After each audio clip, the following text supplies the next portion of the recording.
Assalamualaikum warahmatullahi wabarakatuh.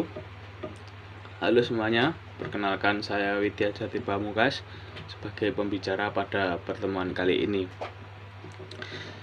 Salam sejahtera bagi kita semua. Yang pertama-tama saya ucapkan puji syukur terhadap karunia Tuhan atas semua yang diberikan sehingga saat ini saya bisa menyampaikan materi kepada teman-teman semua. Pada pertemuan kali ini saya akan membahas tentang apa sih retorika itu dan bagaimana sejarahnya. Oke, saya akan menjelaskan tentang pengertian retorika secara umum. Retorika merupakan suatu ilmu bicara seseorang atau cara berbicara seseorang untuk menyampaikan suatu informasi dan juga untuk membujuk, menarik perhatian seseorang atau pembacanya agar penyampaian dapat dilaksanakan secara mudah dan jelas dan juga dapat diterima dengan baik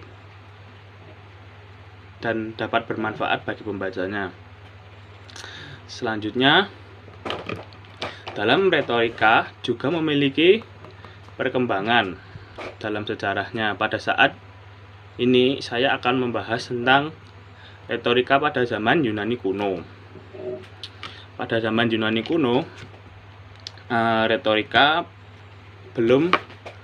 sebelum masuk pada zaman Yunani kuno itu retorika pada saat zaman dahulu masyarakat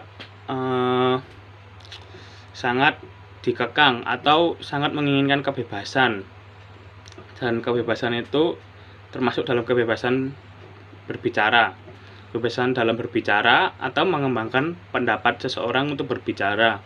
Masyarakat zaman dahulu terus dikekang untuk tidak boleh mengemukakan pendapatnya dahulu. Setelah itu masyarakat mulai bergotong royong untuk saling mengemukakan pendapat, dan juga akhirnya sampai saat ini ilmu itu disebut dengan ilmu bicara, yaitu retorika.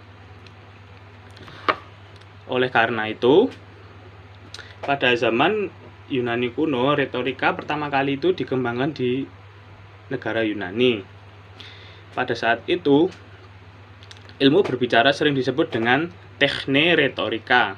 Tekne retorika dan juga yang memiliki arti sebagai ilmu berbicara atau seni tentang ilmu berbicara. Setelah itu saya juga akan menceritakan tokoh dalam retorika tersebut, yaitu tokoh yang bernama Aristoteles. Aristoteles adalah seorang filsuf yang merupakan murid dari Plato, dan juga Aristoteles itu merupakan guru dari Alexander Agung. Ia lahir di Stagira, kota di wilayah Chalcidice atau Thracia, Yunani. Dahulunya termasuk ke dalam negara Makedonia, wilayah Makedonia, dan juga pada tahun 384 Masehi sebelum Masehi. Ayahnya adalah tabib pribadi Raja Antas dari Makedonia. Pada saat usia 17 tahun, Aristoteles menjadi murid Plato. Belakangan ia menjadi guru di Akademi Plato dan juga di Athena selama kurang lebihnya itu 20 tahun. Aristoteles mulai meninggalkan akademi tersebut setelah Plato meninggal. Pada saat itu ia menjadi guru dari Alexander di Makedonia. Saat Alexander berkuasa pada tahun 336 atau 336 kayaknya, 336 sebelum Masehi, ia kembali ke Athena. Kembali ke Athena dengan dukungan dan bantuan dari Alexander. Ia kemudian mendirikan akademinya sendiri yang diberi nama Lyceum Lyceum atau Lyceum yang dipimpinnya sampai tahun 323 sebelum Masehi. Perubahan politik seiring jatuhnya Alexander menjadikan dirinya yang baru kembali untuk kabur dari Athena. Setelah itu, guna menghindari nasib yang tidak baik atau naas sebagaimana yang dirasakan oleh Aristoteles yang dialami Socrates juga. Aristoteles meninggal tak lama setelah pengunjungan tersebut di Athena kayaknya. Aristoteles sangat menekan